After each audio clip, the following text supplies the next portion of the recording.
Tem alguma coisa no seu passado que hoje você olha e pensa: como eu pude fazer isso? O problema é que você está julgando aquela mulher com informações que ela ainda não tinha. Hoje, quero voltar com você até essa versão sua, não para apagar os erros dela, mas para entender por que você continua punindo alguém que já aprendeu. Laura estava procurando uma fotografia no celular. Foi voltando até chegar numa época da vida que não visitava havia bastante tempo. Parou numa foto, nada de especial. Ela estava sorrindo. Só que aquela Laura sabia o que existia fora daquela imagem. Lembrou da relação que vivia naquela época, das coisas que aceitava, das conversas que adiava, dos sinais que hoje parecem tão claros. Ficou olhando e pensou: meu Deus, como eu não percebi? Logo veio outra. Eu devia ter saído antes. Depois, como eu pude aceitar aquilo? Até chegar na frase que realmente doeu: eu fui muito burra. É assim que o passado às vezes volta, não como lembrança, como julgamento. Você lembra de uma decisão e sente vergonha da mulher que tomou aquela decisão. E aí você se pergunta: por que eu não falei? Confiei, aceitei, voltei, fiquei. Só que hoje você conhece uma informação decisiva. Você sabe como a história terminou. Aquela mulher não sabia. Você sabe quais promessas não foram cumpridas. Ela ouviu as promessas antes de descobrir isso. Você reconhece determinados comportamentos rapidamente. Ela ainda estava tentando entender o que estava acontecendo. Hoje, você olha para trás com o mapa inteiro na mão e chama de incompetente a mulher que estava descobrindo o caminho enquanto andava. Isso não significa que todas as escolhas dela estavam certas. Algumas não estavam. É justamente por isso que precisamos conversar sobre essa culpa, porque reconhecer "eu errei" é muito diferente de concluir "eu era uma idiota". Uma coisa avalia uma decisão, a outra condena uma pessoa inteira. E quando você mistura as duas, o passado deixa de ensinar e vira um lugar para onde você volta toda vez que quer se machucar. Depois daquela foto, Laura tentou lembrar de uma coisa que normalmente esquecia quando pensava naquele período: como ela enxergava a própria vida naquela época. Não com os olhos de hoje, na época. Isso mudou a lembrança, porque hoje ela dizia: eu fiquei numa relação que não me fazia bem. É uma frase curta, parece até simples, mas quando estava vivendo aquilo, não era simples. Havia momentos bons, momentos de esperança, aparecia um medo, promessas. Havia coisas que ela normalizava, outras que incomodavam, mas ela não conseguia organizar direito. E havia sentimentos que hoje já não existem. Quando resumimos 5 anos numa frase, apagamos todo o contexto em que as decisões foram tomadas. É muito fácil olhar para trás e dizer: os sinais estavam todos ali. Estavam. Mas o sinal só ajuda quando você sabe o que ele significa. Hoje, você pode ouvir determinada frase e imediatamente pensar: isso não é bom. De onde veio essa capacidade? Da experiência, do conhecimento, da maturidade, dos erros, das conversas? terapia em alguns casos, do tempo. Você não nasceu sabendo aquilo que sabe hoje. E aqui existe uma injustiça que fazemos conosco sem perceber. Aprendemos alguma coisa por causa de uma experiência. Depois, pegamos esse aprendizado, voltamos mentalmente para antes da experiência e dizemos: eu já deveria saber. Como? Se foi justamente aquilo que ensinou. É como reprovar uma aluna usando uma matéria que só foi ensinada depois da prova. Laura começou a perceber isso. Hoje ela sabia colocar limites que naquela época nem conseguia formular. Hoje, identificava coisas que antes chamava de problema de relacionamento. Conseguia sair de conversas que antes passava horas tentando resolver. Não porque Laura de hoje seja superior àquela, não.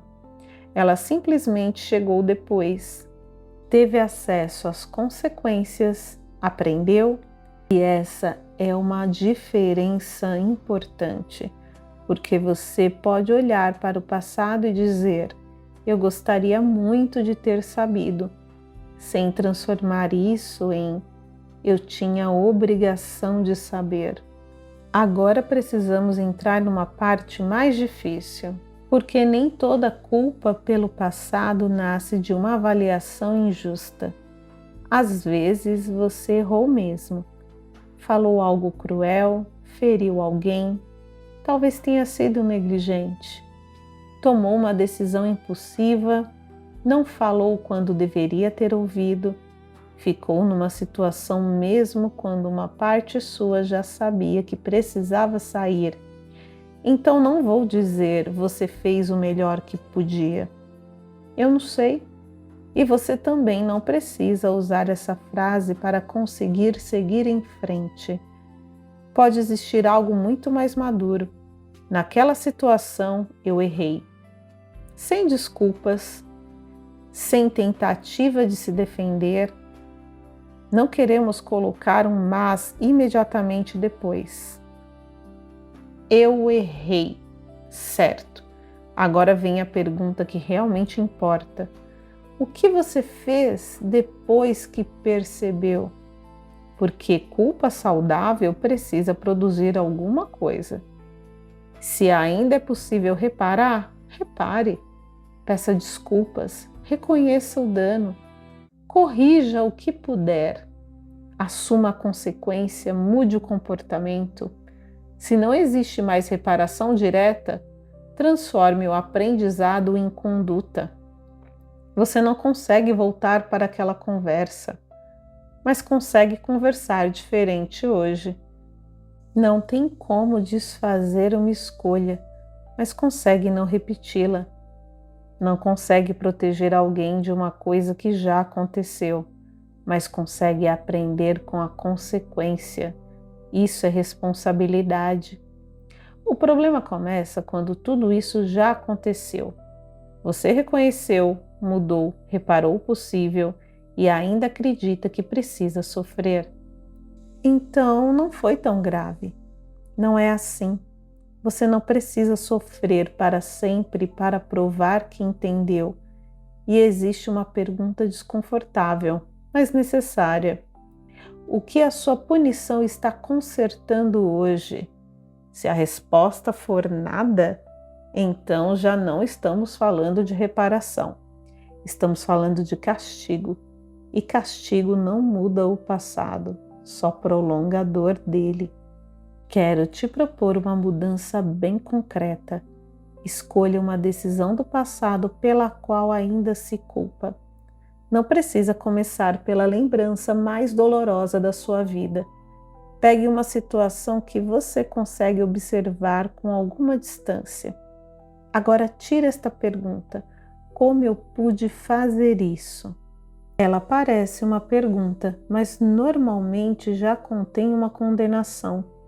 Troque por o que estava acontecendo comigo quando tomei essa decisão. Depois, o que eu sabia naquela época, o que só aprendi depois. Agora a história começa a ganhar contexto.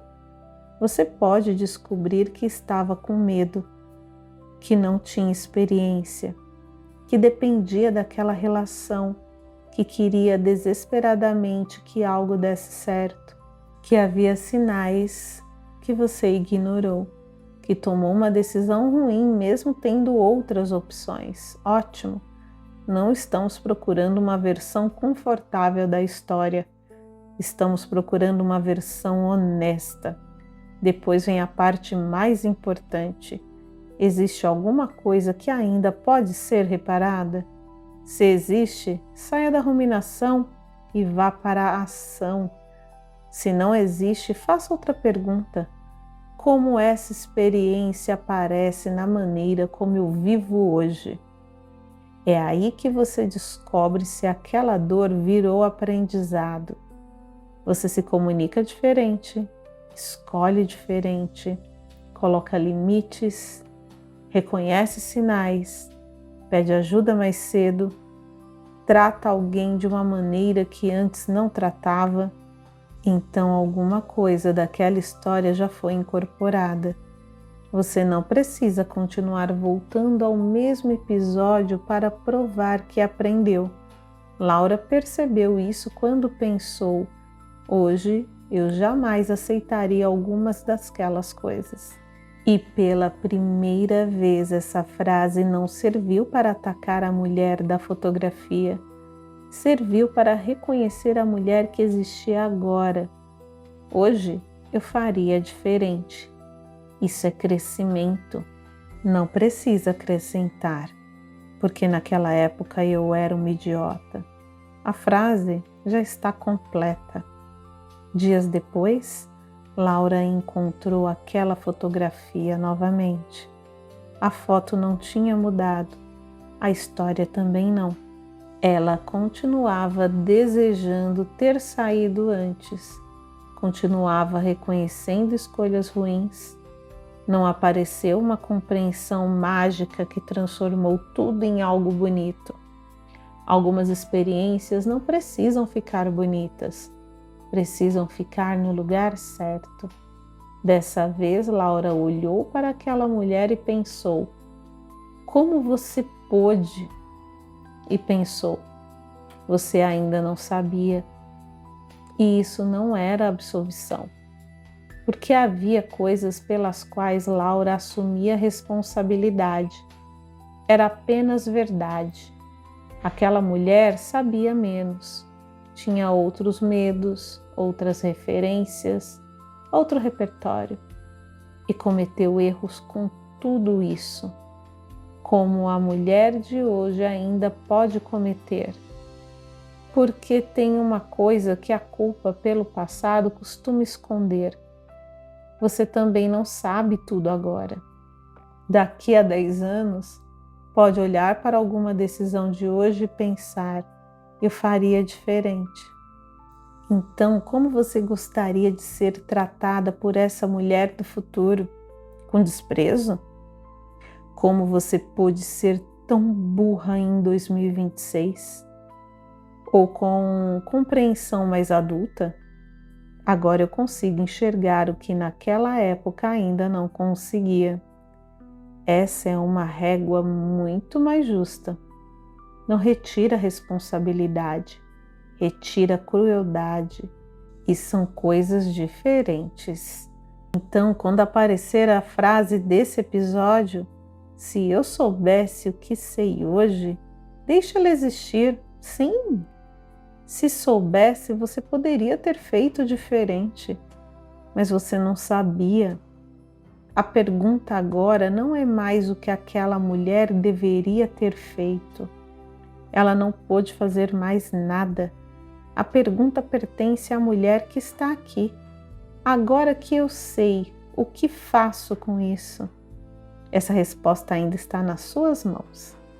Você pode usar o passado para reconhecer um limite, para escolher melhor, para pedir perdão, para não repetir, ensinar algo entender a dor de outra pessoa para construir uma vida diferente.